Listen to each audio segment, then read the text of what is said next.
Partnerships are vital to our global outreach, enabling us to take the love and hope of Jesus Christ to those who need it most. Our Boots on the Ground Partnership Program physically ministers to those in desperate situations all over the world. The Israel Partnership furthers Kim's legacy of outreach to Israel and Jewish people worldwide. We invite you to become a partner today. Join us today and be part of a community that inspires hope, brings restoration to life, and often healing from the past. Together, we can make a difference, and we thank you for your ongoing support.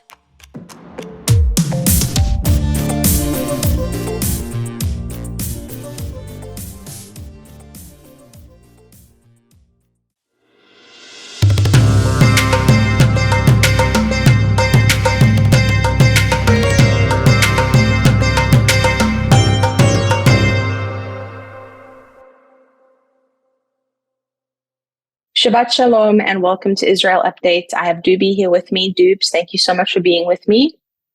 Shalom, shalom, Shabbat Shalom. Excuse my voice. That's okay.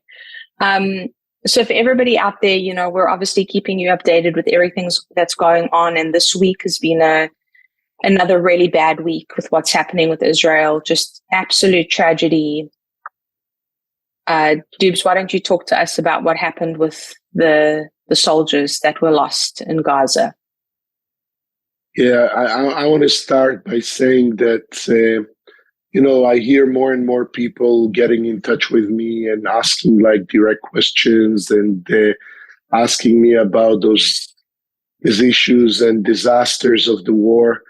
And unfortunately, last week we had a very, very sad event where Israeli soldiers were working on exploding homes of terrorists that were interconnected between them with tunnels and, terror tunnels with a lot of explosives inside. And unfortunately,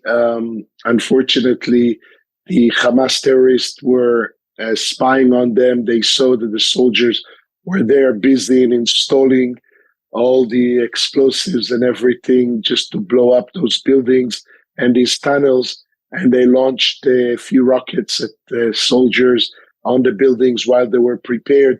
And everything was detonated and exploded at once.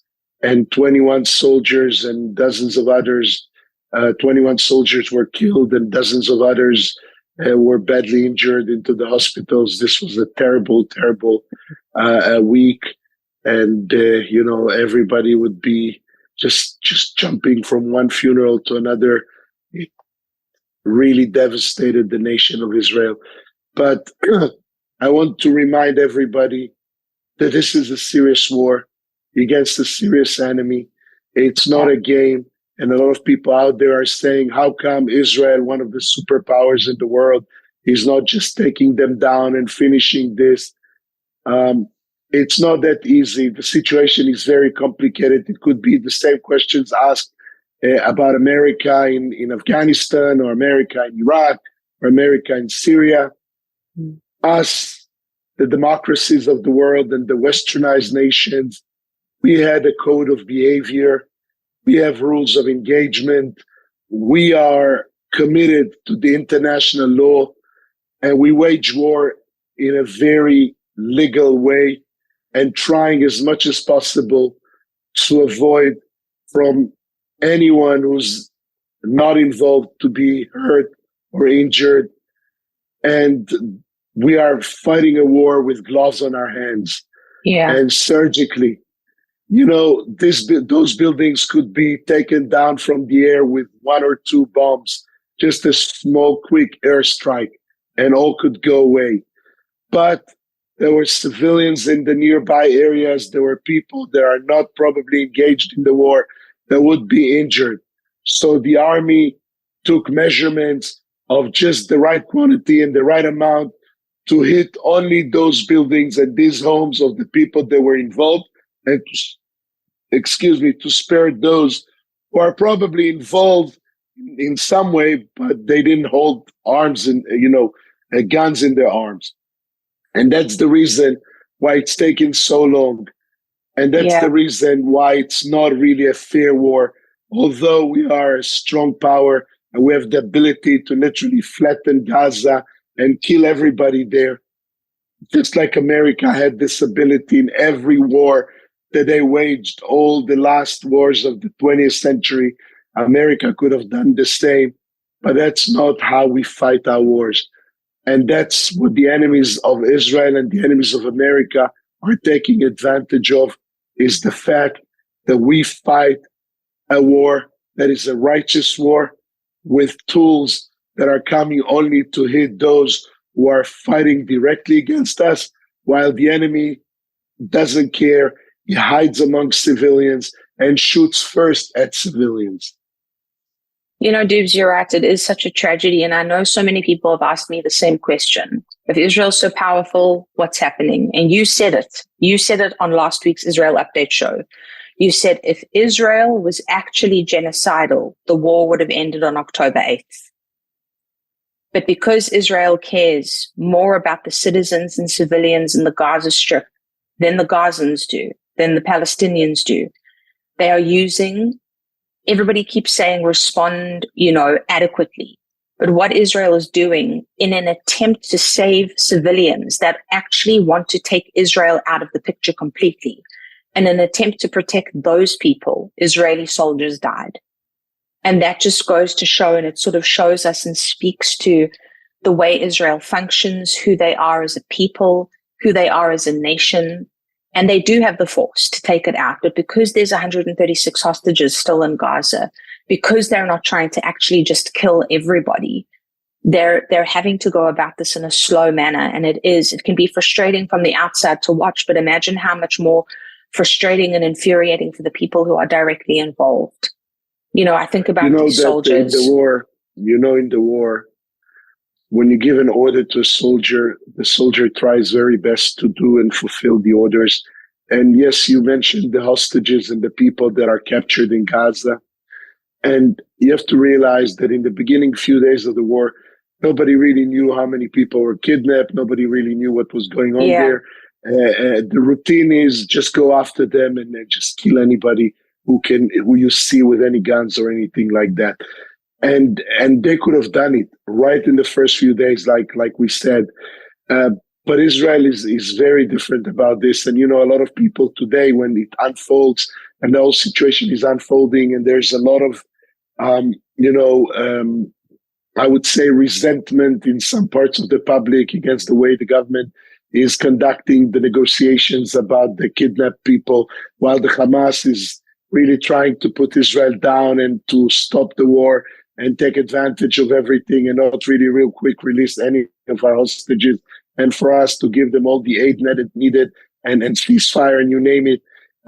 There's a lot of Israelis right now that are asking the same question in a tough moral question. Is it right to spare the lives of 100, as hard as it sounds, to spare the lives of 136 Israeli hostages and jeopardize and risk the lives of hundreds of thousands of others, while giving the power and the force to the Hezbollah, to the Hamas to restore themselves? If Israel is going to stop the war right now, all they need is to make a huge effort in one point of Israel, kidnap 2, 3, 10 more, because Israel would pay the same price for any amount of people. They'll pay everything and just finish with us slowly like that. So that's a huge question. And the question is, why are we caring so much for people in this world that they call them Palestinian refugees? So let me enlighten you for a second. And I'm sorry again about my voice, but I'm sure that you can hear me. Yes. Let me enlighten you for 1 second. These are not Palestinian refugees. There's no Palestinian nation. There never was. But even if there was, these people has been taken by Israel in 1967. During 1967, the people of Gaza, they were in the hands of the Egyptians. So if you want to say anything, these are Egyptian refugees that Egypt is refraining from caring about them or taking them back. These are in the West Bank, Jordanian refugees. The land was belonging to a sovereign nation called Jordan.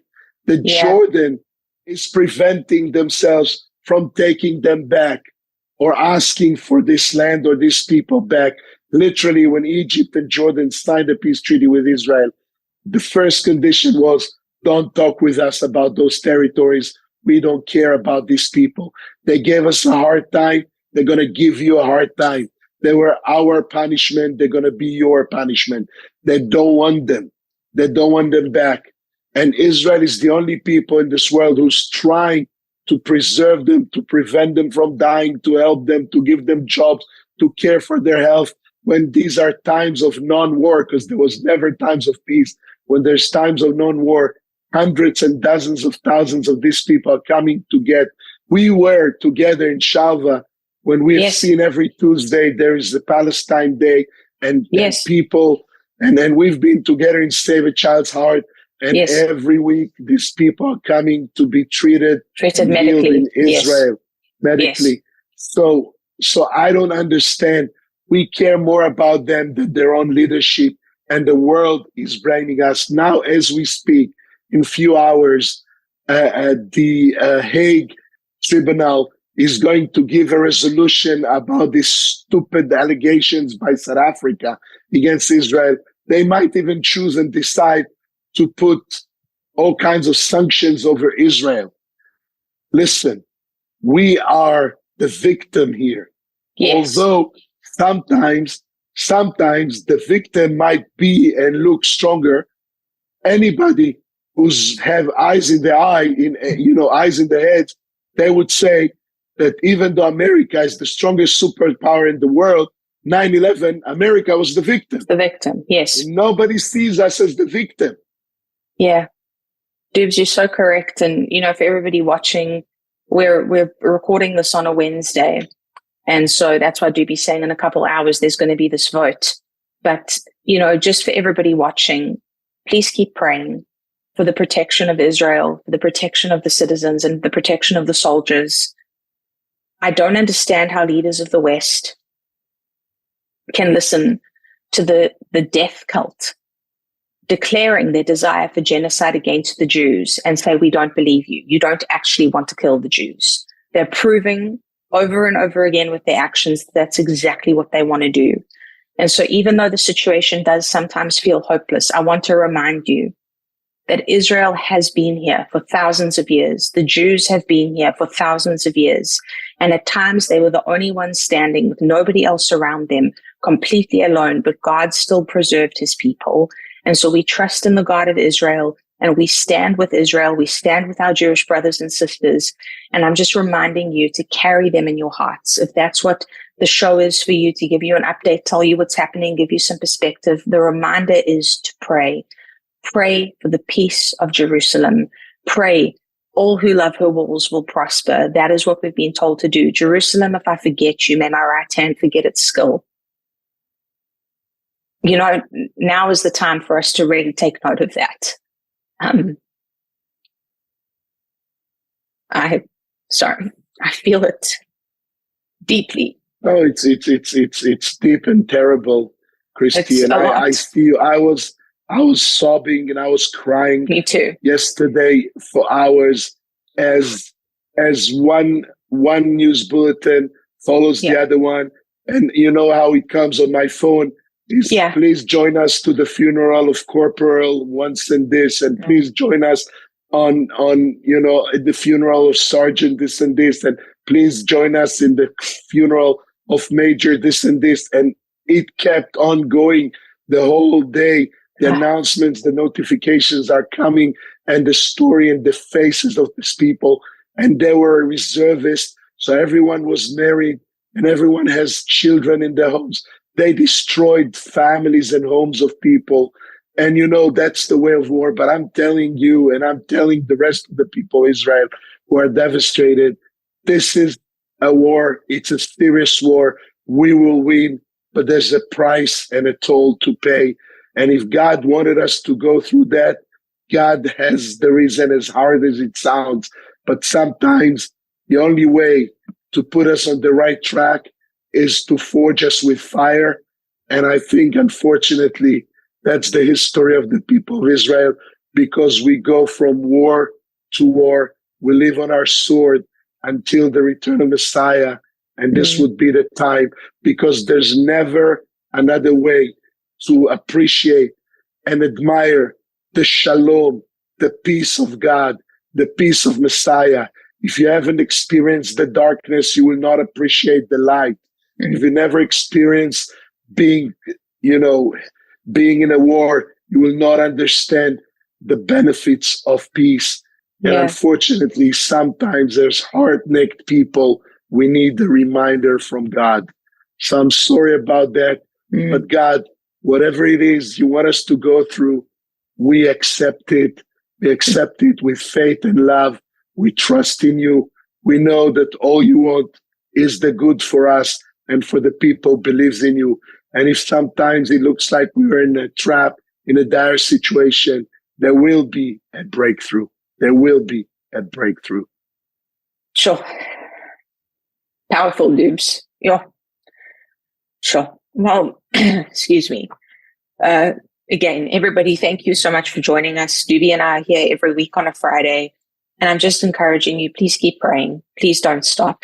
Please keep standing with us and standing with the people of Israel, because that is our call in these end times, to be those who were known as lovers of Israel. So, as you go out this week, pray. As you go out this week, speak. Remember, I keep saying it, we have our voices and we can speak, and I've been doing that. I still have some friends who are nervous to walk around with me because I'm tattooed with, Stars of David and all these things. It's very evident that I'm a supporter of the Jews. And that is something I can say with honesty, that is something I'm prepared to die for. So hold Israel in your heart, the people whose lives have been taken so violently and viciously for no reason, and the families that have been impacted. Please pray for them. And we do appreciate everything that you do by supporting us and standing with us. And please also just continue praying for Doobie, for his family, for all our friends that are out there. And just know that we love you. We appreciate you.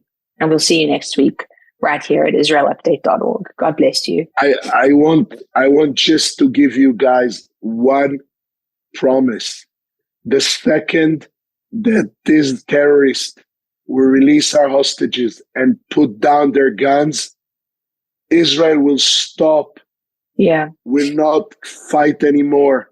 No. And we'll look for every way, just like we did times and times before, to find a path for peace. Yes. I want you to remember the word shalom comes from the word shalem, whole and complete. It's one of the names of God, and it's carved in our hearts to seek peace. Bakesh shalom verotfeu. Ask for peace. Seek for it. It's how we are educated. So don't let anybody fool you. The minute the terrorists, the enemies of Israel, will put down their arms and their guns, we will extend our hand for peace, no matter what bad blood we have between the two peoples. Yes, beautifully said, Doob. So thank you. Hold on to that, and we'll see you next week. God bless. Shabbat shalom.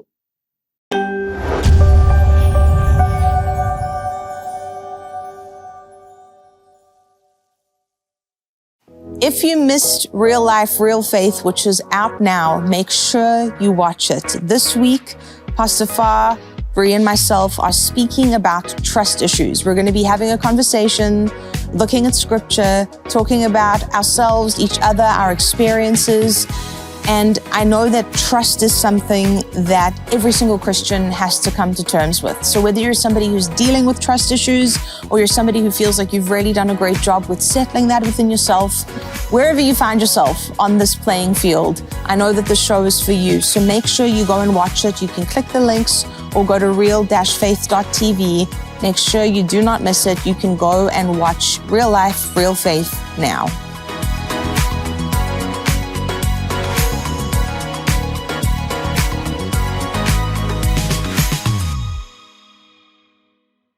To celebrate the new year, we're having the biggest sale ever on overstock clearance and brand new products. For example, save 60% on our Goose Down comforters, the best comforters ever. They go perfectly with our MyPillow bed sheets and duvet covers.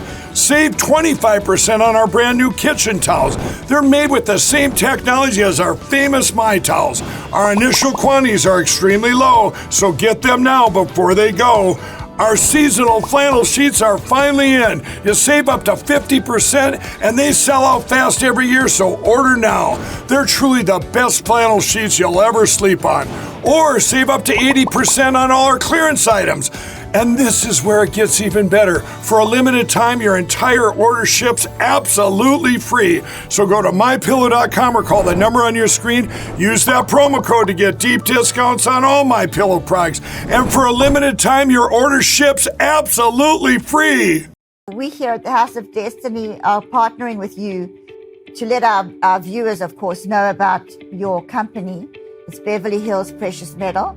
Andrew, explain how that works. So I'll walk you through it right now. So if you go to bh-pm.com, right there on the homepage, you'll see a form that you could fill out. And that form is very important in letting us know how we can help you. So you just put in your first name, last name, email address, phone number. There's a section that says, how did you hear about us? And in there, put Kim Clement. And then there's a portion where you could write a couple of notes down on the bottom. Usually within about 24 to 48 hours, we'll contact you by phone call, and then we'll go over everything with you. This isn't a high pressure deal. We always recommend that if you feel uncomfortable, take a step back, pray about it. You will gain the answers that you need by doing that, and come back to us when you're comfortable.